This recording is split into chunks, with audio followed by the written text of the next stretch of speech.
탄수화물이 종류가 여러 가지가 있잖아요. 식물에서 좋은 탄수화물을 찾아서 저탄수화물을 오랫동안 장기간을 할 수가 있고, 내가 먹는 식사에 밥도 탄수화물이잖아요. 네. 밥을 한 3분의 1을 먹는다든지 어떤 저탄수화물의 식사가 더 나은가요?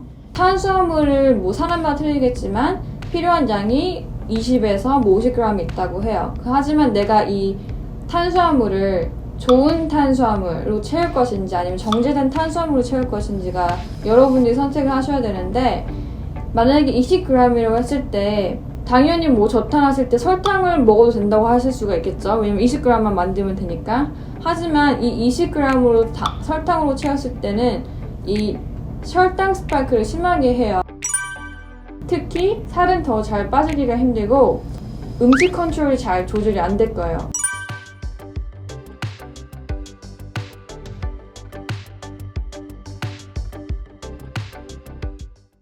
안녕하세요. Holistic Nutritionist 유나. PD 체리입니다.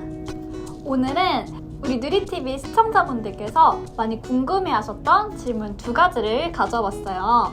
그 전에 저희가 놀란 사실이 하나가 있는데, 저희 누리TV에 구독자 한 분이 댓글을 남겨주셨는데요. 제가 바로 읽어드릴게요. 아이디는 제이준님인데 누리TV 보고 20kg을 감량하셨대요. 축하드려요.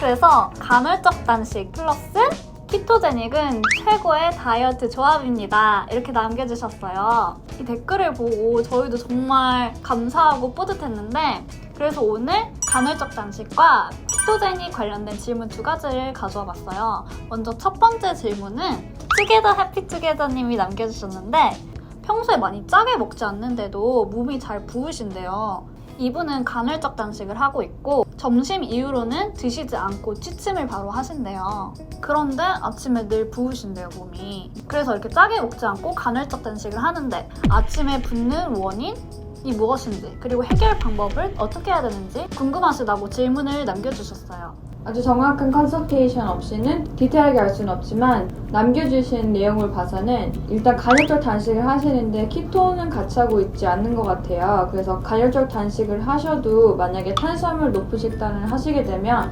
당연히 탄수화물이 수분을 홀드하기 때문에 몸이 잘 붓게 되고, 여기서 앞에 말한 게 너무 짜게는 안 드신다고 했잖아요. 소금은 여러분 우리 몸을 붓게 하는 게 아니고 바로 정제된 탄수화물, 또 키토 식단을 하셔도 숨겨진 탄수화물이 많이 있고 MSG나 이런 식품 첨가물이 함유된 음식을 먹었을 때는 몸을 붓게 하기 때문에 그런 성분들을 꼭 생각해 보시고 드시는 건 좋은 방법이에요. 그럼 내가 어떤 음식을 먹고 있는지, 정제된 탄수화물과 당을 먹진 않는지 그거를 한번 체크해보고, 소금도 맛소금이 아닌지 체크해보시는 게 좋으실 텐데요. 그럼 이런 분들께는 어떻게 음식을 추천해 주실 수 있을까요?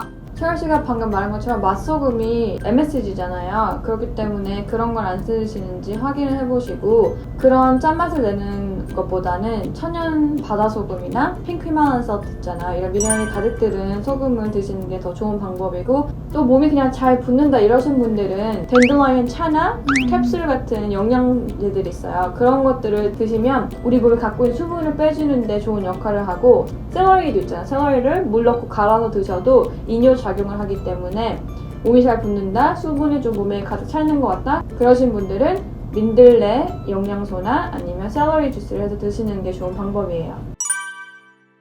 간이 안 좋은 분들한테도 이렇게 몸이 붓는 것이 나타날 수가 있는데, 왜냐면 우리 간이 하는 일이 우리가 몸에서 받아들인 독성 성분 같은 걸 해독도 해주고, 또 남은 탄수화물을 또 간에서 지방으로 저장하기 때문에 간이 너무 피곤하게 만들었을 경우에 또 몸이 붓는 분들도 많으니까 간을 해독하시는 것도 좋은 방법이에요. 그래서 밀크시슬을 드시면 간 해독 작용에도 도움을 받으실 수가 있으세요. 2번째 질문은 로그 다니엘님께서 남겨주신 질문인데요. 저탄수 또는 무탄수 다이어트를 오래 하면 생기는 부작용이나 안 좋은 점은 어떤 것이 있을까요? 저탄수 식단을 하시면 부작용이나 안 좋은 점은 거의 없으실 거예요. 근데 사람마다 틀리기 때문에 자기한테 맞는 탄수화물 양도 찾으셔야 되고 식단을 갖추셔야 되는데요. 특히 저탄고지역에서 저탄수화물을 하고 이제 고지방으로 식사하실 때 당연히 더 좋은 베네핏이 많지만, 하지만 또 뭐 임산부라든지 아이들한테는 맞는 양이 다르기 때문에 꼭 저탄고지를 아시는 전문의와 상담을 하고 하시는 게 좋은 방법이고, 정말 여러분, 이 저탄고지는 정말로 부정률이 낮은 식단이에요. 하지만 우리가 고탄수화물 식단을 하잖아요. 이 탄수화물은 정말로 빠르게 우리 몸에서 포도당으로 변해서 그 포도당이 정말 안 좋은 여러 가지 일을 만들잖아요. 당뇨 일으키고, 이 당뇨는 모든 병의 시작이 되잖아요. 그렇기 때문에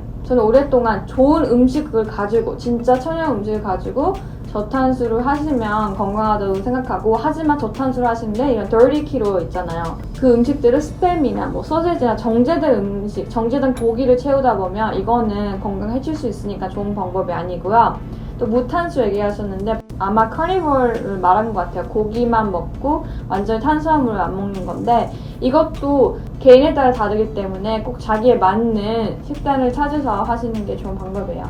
그런데 이 저탄수화물 생각해보면 한국 식사가 보통 고탄수화물이 많이 있잖아요. 밥이라든지 떡, 면 등을 많이 먹는데 이거를 3분의 1로 줄이면 저탄수화물이 되는 건가? 라고 생각하시는 분들도 계신데, 이런 분들께는 어떻게 조언을 해주시면 좋을까요? 이 탄수화물에도 좋은 탄수화물이 있고 안 좋은 탄수화물이 있잖아요. 우리 몸에 들어가서 혈당을 올리는 그런 안 좋은 탄수화물이 바로 쌀과 면, 뭐 빵 이런 것들이잖아요. 이런 것들은 소량을 먹으려고 해도 탄수화물, 당이기 때문에 중독성이 강해서 그렇게 되기가 힘들어요. 그래서 차라리 그렇게 안 좋고 정제된 탄수화물로 내가 필요한 탄수화물을 채우는 것보다는 좋은 탄수화물이 있잖아요. 그래서 초록잎, 이런 야채에서 얻은 탄수화물이 우리 몸에는 더 건강한 탄수화물이에요. 탄수 식단은 여러분들이 그거를 라이프스타일로 받아들여서 좋은 음식을 가지고 꾸준히 오랫동안 하시면 부작용 없이 안전하게 할 수가 있어요. 그러면 저탄수화물이 종류가 여러 가지가 있잖아요. 식물에서 좋은 탄수화물을 찾아서 저탄수화물을 오랫동안 장기간을 할 수가 있고, 내가 먹는 식사에 밥도 탄수화물이잖아요. 네. 밥을 한 3분의 1을 먹는다든지 이렇게 탄수화물 식사를 반토막 줄여서 하는 장기간, 어떤 저탄수화물의 식사가 더 나은가요? 저탄수화물이라는 거는 이 탄수화물을 줄였을 때 우리가 분명히 채워줘야 되는 영양소가 지방이에요. 그렇기 때문에 이 저탄고지라고 말을 하는 건데, 탄수화물을 뭐 사람마다 틀리겠지만 필요한 양이 20에서 50g 있다고 해요. 하지만 내가 이 탄수화물을 좋은 탄수화물로 채울 것인지 아니면 정제된 탄수화물로 채울 것인지가 여러분들이 선택을 하셔야 되는데, 만약에 20g이라고 했을 때 당연히 뭐 저탄하실 때 설탕을 먹어도 된다고 하실 수가 있겠죠. 왜냐면 20g만 만들면 되니까. 하지만 이 20g으로 설탕으로 채웠을 때는 이 혈당 스파이크를 심하게 해요. 왜냐면 이 저탄고지, 키토 식단, 이게 뭐냐면 우리 몸의 인슐린을 정말 스테이블하게 만들어서 염증도 낮춰줌으로써 살이 저절로 빠지게 하는 식단이란 말이에요. 하지만 이 탄수화물 양을 채울 때 안 좋고 정제된 탄수화물을 채우게 되면 이 블러드 스파이크 계속 되기 때문에 살은 더 잘 빠지기가 힘들고, 특히 음식 컨트롤이 잘 조절이 안 될 거예요. 안 좋은 정제된 탄수화물을 채워주시면 더 먹고 싶게 하기 때문에 꼭 좋은 탄수화물을 채워주시는 게 중요해요.